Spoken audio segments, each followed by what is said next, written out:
Ternyata Al-Quran sudah bercerita bahwa tata cara sholat itu sudah diajarkan oleh Allah sejak zaman Nabi Ibrahim. Jadi lengkaplah, sesungguhnya Al-Quran memerintahkan kepada umat Islam ini untuk melakukan sholat 5 waktu. Bahwa perintah sholat 5 waktu itu tidak turun pada saat Mi'raj, melainkan turun dalam bentuk wahyu biasa.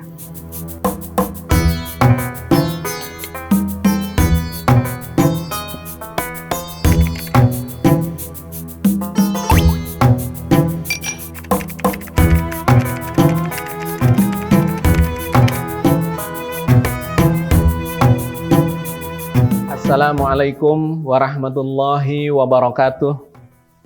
Alhamdulillah. Wassalatu wassalamu ala rasulillah. La haula wa la quwata illa billah. Sahabat cangkir tasawuf, alhamdulillah kita sudah berada di akhir bulan Sya'ban. 2 hari lagi kita akan memasuki bulan suci Ramadan. Selama sebulan terakhir ini, bahkan lebih, kita telah melakukan kajian-kajian secara serial, yaitu tentang hikmah peristiwa Isra dan Mi'raj. Hari ini saya akan mencukupkan pembahasan tentang Isra dan Mi'raj dengan segala hikmahnya itu, karena kita minggu depan sudah akan memasuki bulan suci Ramadan.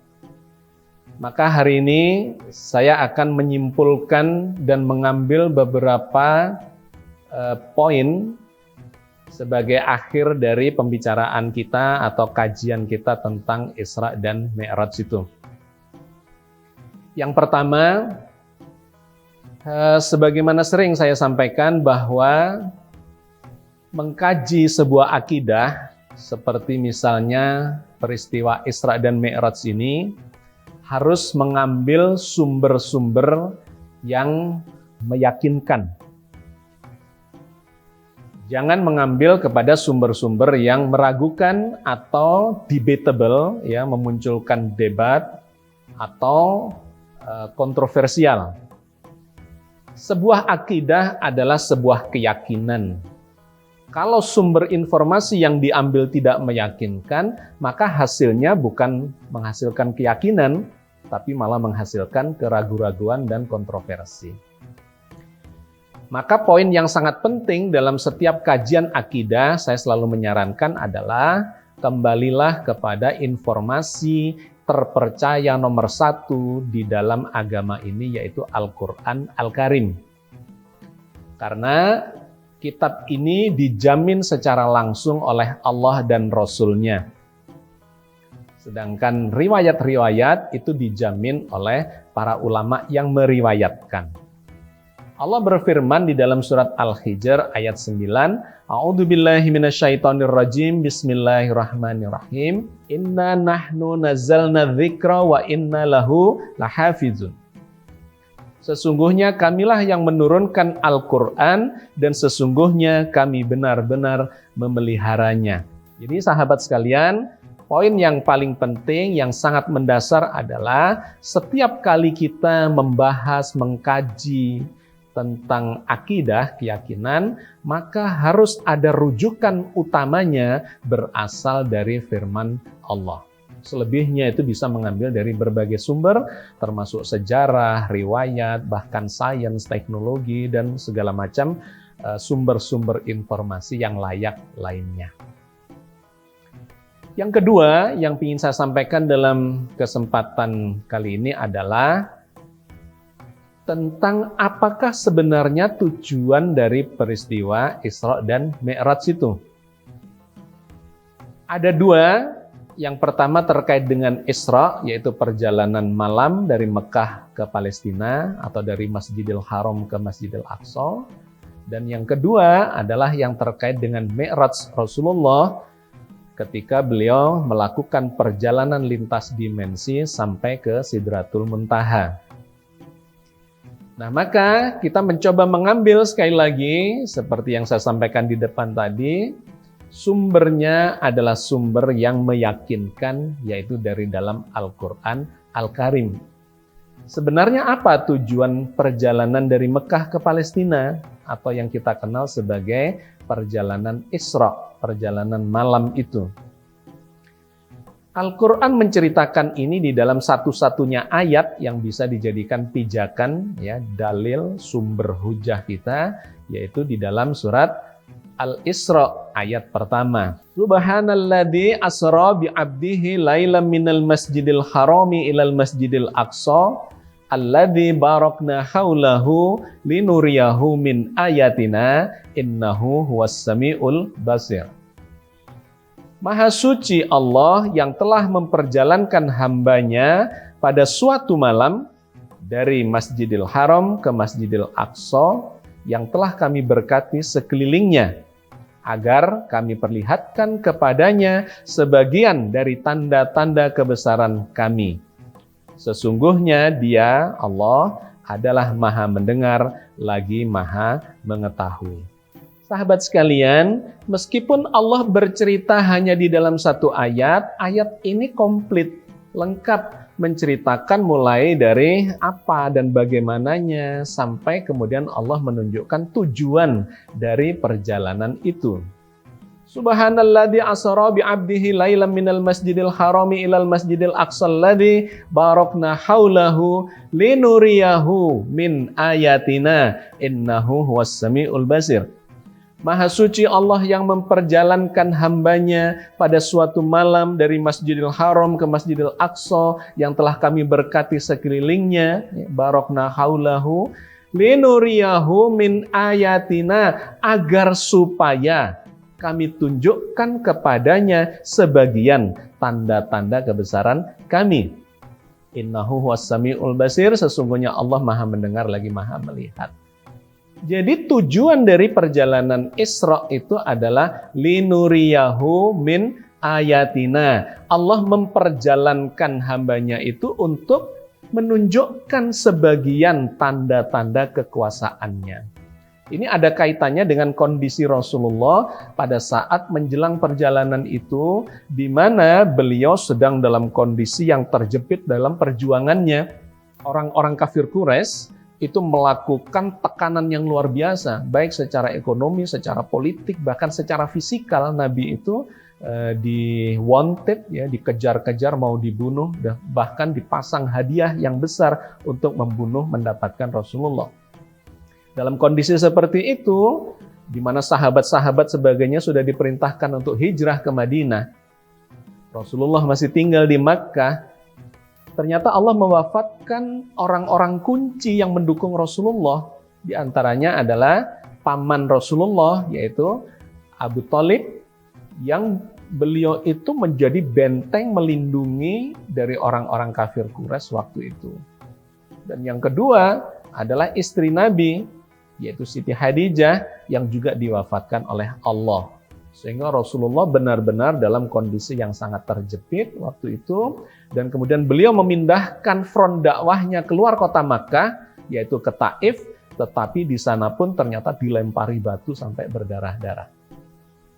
Jadi itulah backgroundnya, kondisi Rasulullah sedang dalam kondisi terjepit. Dan kemudian diperjalankan oleh Allah dari Mekah ke Palestina, di mana di sana Allah memperlihatkan banyak hal. Dua wilayah ini, Mekah dan Palestina, itu adalah wilayah syiarnya agama Ibrahim. Nabi Ibrahim memulai dari Palestina dan kemudian mengakhirinya di Mekah. Keturunan Ibrahim ada di sekitar Palestina dengan berbasis Baitullahnya, ya, rumah Allah yang jadi pusat penyebaran adalah Masjidil Aqsa.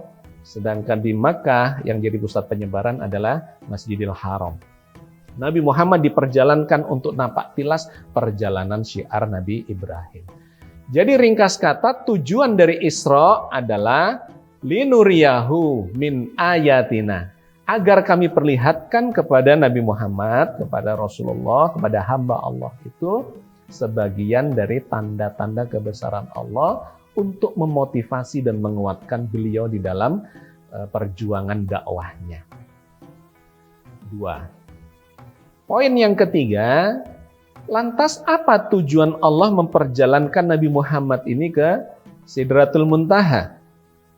Lagi-lagi kita harus mengambil sumber yang meyakinkan, yang terpercaya terkait dengan akidah ini, yaitu dari dalam Al-Quran Al-Karim. Allah bercerita tentang ini diantaranya ada di dalam surat An-Najm ayat 14 sampai 18. Inda sidratil muntaha indaha jannatul ma'wa idh yaghsha sidrata may yaghsha ma zaghal basaru wa ma tagha laqad ra'a min ayati rabbihil kubra. Di Sidratul Muntaha, di dekatnya ada surga tempat tinggal. Ketika Sidratul Muntaha diliputi oleh sesuatu yang meliputinya, penglihatannya Rasulullah tidak berpaling dari yang dilihatnya itu dan tidak pula melampauinya. Sesungguhnya dia telah melihat sebagian dari tanda-tanda kekuasaan Tuhannya yang paling besar. Sahabat sekalian, sebagaimana tentang Isra yang Allah memperlihatkan dan menyampaikan tujuan dari Isra itu ada di ayat itu juga, maka demikian pula dengan Mi'raj. Allah memberikan penjelasan apa tujuan dilakukannya atau diperjalankannya Rasulullah Mi'raj sampai ke Sidratul Muntaha itu. Kalau kita urut ayatnya, maka di bagian akhir dari rentetan ayat yang saya bacakan tadi, kita akan mendapatkan tujuan perjalanan Nabi, yaitu Mi'raj sampai ke Sidratul Muntaha. Inda sidratil muntaha indaha jannatul ma'wa idh yaghsha sidrata may yaghsha ma zaghal basaru wa ma tagha laqad ra'a min ayati rabbihil kubra. Di Sidratil Muntaha Rasulullah menyaksikan surga. Ketika itu Sidratil Muntaha ditutupi oleh misteri yang menutupinya. Pandangan beliau tidak bisa berpaling dari apa yang dilihatnya dan tidak melampaui dari apa yang dilihatnya. Penutup ayat ini, laqad ra'a min ayati rabbihil kubra. Sungguh benar, ya, menggunakan dua kata penegas. Laqad, sungguh benar nih, dia Rasulullah telah menyaksikan sebagian dari tanda-tanda kekuasaan Allah yang sangat besar. Sahabat sekalian, kalimat ini menunjukkan bahwa tujuan dari perjalanan Mi'raj itu adalah untuk memperlihatkan kepada Rasulullah tentang kekuasaan Allah. Kenapa? Karena ini sekali lagi ada kaitannya dengan background tadi itu. Rasulullah sedang down dalam perjuangannya, dalam titik nadir yang paling bawah, paling sulit, sehingga Allah kemudian memberikan motivasi kepada beliau dengan melakukan perjalanan Isra dan Mi'raj itu. Ditunjukkan saat Isra perjuangan sejarah syiar agama Islam yang dilakukan sejak zaman Nabi Ibrahim dan kemudian dinaikkan ke puncak dimensi tertinggi di langit yang ketujuh sehingga Rasulullah bisa menyaksikan betapa dahsyatnya tanda-tanda kekuasaan Allah itu. Artinya Allah lah yang memperjalankan Rasulullah itu dan Allah lah yang mengutus Rasul untuk melakukan syiar sebagai penutup risalah Nabi Ibrahim. Jadi kalaupun ada masalah, tidak perlu kemudian mengalami down berlebihan karena yang mengutus Rasulullah adalah zat yang maha perkasa lagi maha bijaksana yang menciptakan jagat raya dengan segala kedahsyatannya itu. Itu yang ketiga, bahwa tujuan dari Mi'raj sesungguhnya adalah memperlihatkan kepada Rasulullah kekuasaan Allah untuk memberikan motivasi yang besar kepada beliau. Yang keempat, lantas muncul pertanyaannya, bagaimana dengan cerita yang selama ini kita dengar bahwa Mi'raj itu adalah untuk bertemu Allah? Yang kedua, Mi'raj itu adalah untuk menerima perintah sholat. Sahabat sekalian, tentang perintah sholat, saya kembali lagi mencoba menelusuri dalam firman Allah, ya, karena ini sekali lagi soal akidah, harus berbasis kepada berita atau sumber-sumber berita yang meyakinkan, yang tidak tergoyahkan. Saya mencoba menelusuri dalam berbagai ayat di dalam Al-Quran, ternyata memang perintah sholat itu turun dalam bentuk wahyu biasa. Bukan pada saat Mi'raj. Tidak ada satu ayat pun di dalam Al-Quran yang menceritakan bahwa perintah sholat itu diberikan kepada Rasulullah pada saat beliau Mi'raj itu. Tidak ada. Bahkan tidak diceritakan juga bertemu dengan Allah. Tetapi yang diceritakan oleh Al-Quran, Rasulullah diperjalankan Mi'raj itu untuk mencapai suatu posisi tertentu secara dimensional yang menyebabkan beliau bisa melihat atau membuktikan kekuasaan dan keperkasaan Allah Sang Maha Pencipta yang mengutusnya itu. Lantas, bagaimana turunnya perintah sholat itu? Ternyata sejumlah ayat di dalam Al-Quran memberikan informasi bahwa perintah sholat itu turun dalam bentuk wahyu biasa. Bukan pada saat beliau di langit yang ketujuh saat Mi'raj itu. Ada beberapa ayat yang ingin saya tunjukkan kepada Anda yang menegaskan, menunjukkan, memberikan pemahaman kepada kita bahwa perintah sholat itu sesungguhnya diturunkan dalam bentuk wahyu biasa. Yang pertama adalah surat An-Nisa ayat 103. Innas sholata kanat alal mu'minina kitabam mauquta. Sesungguhnya sholat itu adalah kewajiban yang sudah ditentukan, sudah ditetapkan, sudah ditakdirkan dan dituliskan waktunya atas orang-orang yang beriman. Ayat ini memberikan penjelasan kepada kita menggunakan kata kitabam mauquta, berasal dari kata kataba. Kataba itu artinya menulis. Allah sudah menetapkan, sudah menuliskan, sudah menakdirkan bahwa perintah sholat atau bahwa ibadah sholat itu sesungguhnya sudah ditetapkan oleh Allah. Artinya apa? Tidak ada tawar-menawar tentang itu. Allah sudah menetapkan waktunya, kita mauquta, ya. Mauquta dari kata waktu, ya. Allah menetapkan waktunya. Jadi tidak ada lagi tawar-menawar yang digambarkan 50 waktu sampai dengan 5 waktu itu. Tidak, Allah sudah menetapkan waktu kewajiban ibadah sholat itu. Satu. Yang kedua, tentang tata caranya. Ternyata Al-Quran sudah bercerita bahwa tata cara sholat itu sudah diajarkan oleh Allah sejak zaman Nabi Ibrahim. Nabi Ibrahim itu sudah melakukan sholat dengan cara berdiri, ruku, berdiri, sujud, duduk, salam. Dan itu diwariskan kepada anak-anak beliau, kepada keturunan beliau. Pada Nabi Ishak, Nabi Yakub, Nabi Yusuf, kemudian Nabi Musa sampai Nabi Isa. Di keturunan jalur yang lain yaitu Nabi Ismail dan kemudian Nabi Muhammad. Dan itu diceritakan di dalam Al-Quran bahwa sejak sebelum Nabi Muhammad, sholat itu dilakukan dengan tata cara yang kurang lebih sama, yaitu berdiri, ruku, sujud, kemudian diakhiri dengan salam. Salah satunya ada di dalam surat Al-Hajj ayat 26. Wa idh bawwa'na li Ibrahima makanal bait alla tusyrik bi syai'an wa tahhir baitiya li ta'ifina wal qa'imina war ruka'is sujud. Dan ingatlah ketika kami memberikan tempat kepada Ibrahim di tempat Baitullah sambil mengatakan, janganlah kamu memperserikatkan sesuatu pun dengan aku dan sucikanlah rumahku bagi orang-orang yang tawaf dan orang-orang yang berdiri dan orang-orang yang ruku dan orang-orang yang sujud. Sahabat sekalian, sejak zaman Nabi Ibrahim itu sudah diceritakan bahwa Baitullah itu dibangun untuk orang-orang yang tawaf, orang-orang yang berdiri, orang yang ruku dan sujud. Li-ta'ifina wal qa'imina war ruka'is sujud.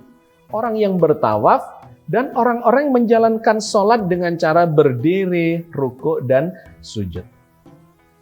Jadi sebetulnya tata cara sholat sudah ada sejak zaman Nabi Ibrahim dan kemudian diwariskan kepada keturunan beliau sampai kepada Nabi Muhammad SAW.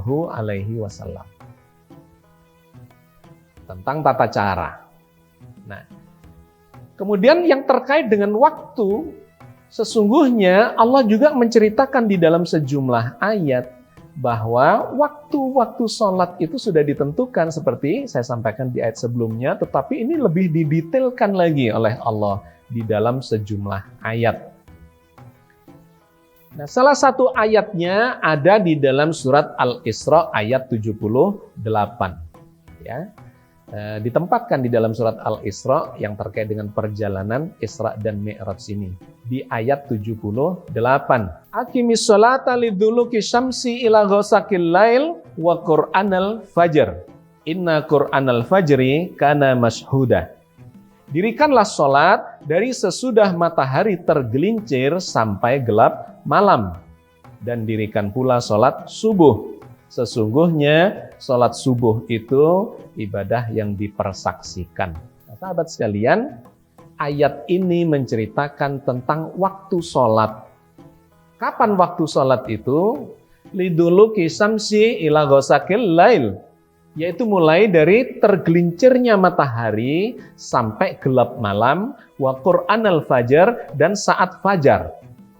Dan ini dimulai dengan kata perintah, aqimis sholah, gitu ya. Dirikanlah sholat mulai dari tergelincir matahari sampai gelap malam dan waktu fajar. Jadi di ayat ini Allah sudah menunjukkan kapan waktu melakukan sholat itu.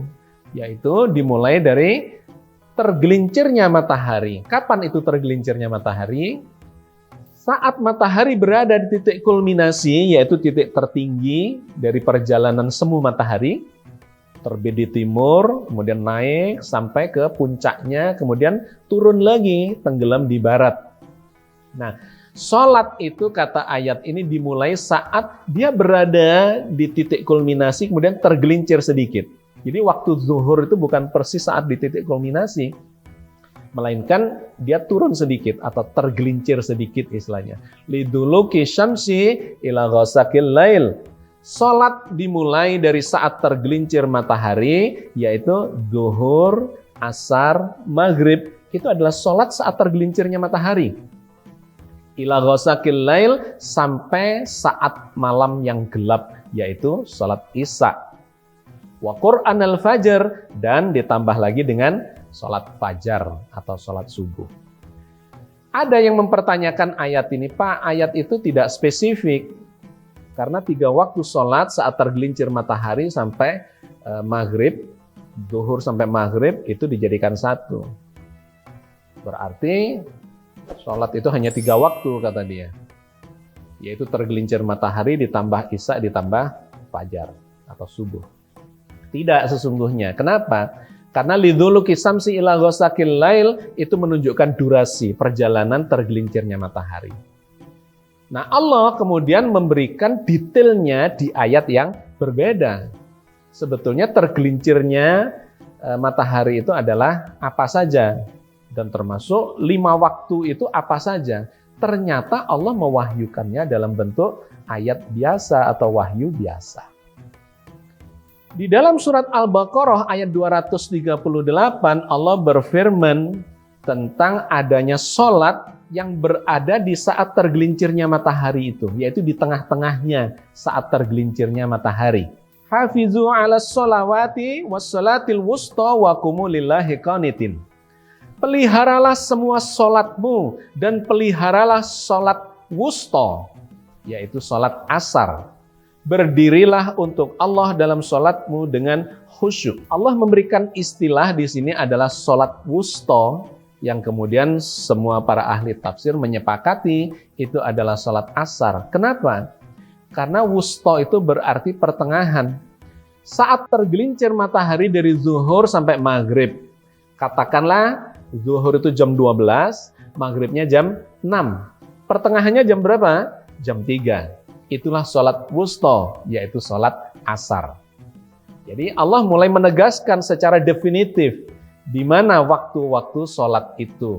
Ayat ini menegaskan bahwa ada sebuah sholat yang dilakukan di pertengahan saat matahari tergelincir antara zuhur dan maghrib, yaitu sholat asar. Di ayat yang berbeda lagi, Allah menjelaskan tentang waktu yang lain, yaitu di dalam surat Rum ayat 17 dan 18, di mana Allah bercerita tentang selain sholat asar, itu ada sholat maghrib, ada sholat isya, ada sholat zuhur, ada sholat subuh, dan itu disebut secara spesifik oleh Allah. Fasubhanallahi hina tumsuna wa hina tusbihun. Walahul hamdu fis samawati wal ardi wa asyian wa hina tuzahirun. Maka bertasbihlah kepada Allah di waktu kamu berada di petang hari dan di waktu subuh. Dan baginya lah segala puji di langit dan di bumi, dan di saat kamu berada di waktu isya dan di waktu zuhur. Sahabat sekalian, Allah menyebutkan waktunya secara pasti dan secara definit, yaitu hina tumsuna wa hina tusbihun. Hina tumsuna yaitu waktu di mana kalian berada di tepi siang, atau di sore hari, artinya saat matahari tenggelam, yaitu petang hari. Maka itu menunjuk kepada waktu maghrib. Sedangkan hina tusbihun adalah waktu subuh, ya, pagi hari. Maka ayat ini menyebut dua hal, yaitu sholat maghrib dan sholat subuh. Sedangkan di ayat berikutnya lagi Allah menyebut dua waktu lagi yang berbeda yang disebut sebagai wa'asyian wa hina tuzahirun, yaitu pada saat isya dan pada saat zuhur. Maka sahabat sekalian, menjadi lengkaplah sesungguhnya perintah sholat di dalam Al-Quran yang menyebut adanya 5 waktu untuk melakukan sholat fardu itu. Jadi kalau kita runtut tadi dari ayat-ayat tentang sholat ini, bahwa waktu sholat sudah ditetapkan oleh Allah. Tidak ada lagi tawar-menawar tentang itu. Yang kedua, Allah sudah mengajarkan tata cara sholat itu sejak lama, sejak zaman Nabi Ibrahim. Yang ketiga, Allah kemudian menyebutkan bahwa sholat itu dimulai saat matahari tergelincir sampai gelap malam, ditambahi dengan sholat subuh atau sholat fajar. Nah, tentang tergelincir itu kemudian Allah menjelaskan lagi bahwa di antara matahari tergelincir itu ada tengah-tengahnya waktu saat matahari tergelincir, yaitu sholat asar. Kemudian di dalam surat Ar-Rum ini ditambahkan lagi bahwa ada waktu-waktu di saat petang hari yang menunjuk maghrib, di saat subuh menunjuk pada sholat fajar atau sholat subuh, kemudian ada isya, dan kemudian ada waktu zuhur. Jadi lengkaplah sesungguhnya Al-Quran memerintahkan kepada umat Islam ini untuk melakukan sholat 5 waktu. Bahwa perintah sholat 5 waktu itu tidak turun pada saat Mi'raj, melainkan turun dalam bentuk wahyu biasa. Nah, kemudian poin yang terakhir yang ingin saya sampaikan sebagai penutup dari kajian tentang Isra dan Mi'raj ini, apakah benar Rasulullah ke langit yang ke-7 itu kemudian bertemu dengan Allah? Sahabat sekalian, riwayat yang menceritakan Rasulullah bertemu dengan Allah itu memiliki banyak kejanggalan, terutama dalam konteks semacam merendahkan Allah menjadi sebuah sosok, ya, sesosok makhluk yang berwujud kecil. Karena digambarkan Rasulullah itu menuju ke langit itu untuk bertemu Allah dan kemudian berhadap-hadapan dengan Allah. Ini menyalahi banyak ayat di dalam Al-Quran Al-Karim. Yang Allah itu laisa kamitslihi syai'un, tidak seperti apapun yang kita bayangkan. Maka salah besar kalau digambarkan untuk menghadap Allah itu kemudian berhadap-hadapan sosok dengan sosok, seperti digambarkan dalam riwayat tentang Mi'raj itu. Allah adalah zat yang maha besar yang meliputi seluruh jagat raya. Yang untuk menghadapnya, kemanapun kita menghadap, kita berhadapan dengan Allah. Seperti banyak diceritakan dalam ayat-ayat Quran, misalnya di dalam surat Al-Baqarah ayat 115. Walillahil masyriqu wal maghribu fa'ainama tuwallu fatsama wajhullah innallaha wasi'un alim. Sesungguhnya timur dan barat itu milik Allah, maka kemanapun kamu menghadap, kamu sedang berhadapan dengan Allah. Atau ada di ayat yang lain lagi dalam surat An-Nisa, ayat 126. Walillahi ma fis samawati wa ma fil ardi wa kana Allahu bikulli syai'in muhita. Sesungguhnya langit dan bumi dan segala isinya yang ada di antara keduanya itu adalah milik Allah. Wa kana Allahu bikulli syai'in muhita, dan adalah Allah Maha meliputi segalanya. Jadi sahabat sekalian, Nabi Mi'raj itu tujuannya bukan untuk bertemu Allah, bukan untuk mendapatkan perintah sholat, melainkan seperti yang diceritakan di dalam surat An-Najm, laqad ra'a min ayati rabbihil kubra. Allah memperjalankannya ke Sidratul Muntaha itu untuk menunjukkan kepada beliau sebagian dari tanda-tanda kekuasaan Allah yang sangat besar. Sahabat sekalian, saya kira saya cukupkan kajian kita tentang Isra dan Mi'raj ini. Begitu banyak sebetulnya hikmah yang terkandung di dalamnya, tetapi kita sudah cukup panjang, sebulan lebih membahas tentang ini, dan kita sudah mendapatkan begitu banyak hikmah yang terkandung di dalamnya, mulai A sampai Z-nya. Mudah-mudahan apa yang kita bahas ini memberikan kekuatan kepada kita, memberikan tambahan keimanan, kefahaman, hikmah-hikmah yang terus menggiring kita untuk terus berada di atas jalan Allah, di atas Shirathul Mustaqim. Jalannya orang-orang yang diberi nikmat oleh Allah, bukan jalannya orang-orang yang dimurkai, bukan jalannya orang-orang yang tersesat. Amin. Assalamualaikum warahmatullahi wabarakatuh. Assalamualaikum warahmatullahi wabarakatuh. Sahabat Cangkir Tasawuf Modern, saat ini Anda sudah bisa mengakses kembali website www.fatmapress.com. Tentu saja dengan desain dan layout yang baru dan lebih modern, sehingga memberikan pengalaman yang lebih menyenangkan untuk Anda dalam mencari buku-buku yang diterbitkan oleh Fatma Press. Selain itu, Anda juga tetap dapat menonton video-video Pak Agus Mustafa di fatmapress.com. Mau tahu apa saja buku karya Pak Agus Mustafa yang sudah menjadi materi di video-videonya? Mampir yuk ke www.fatmapress.com.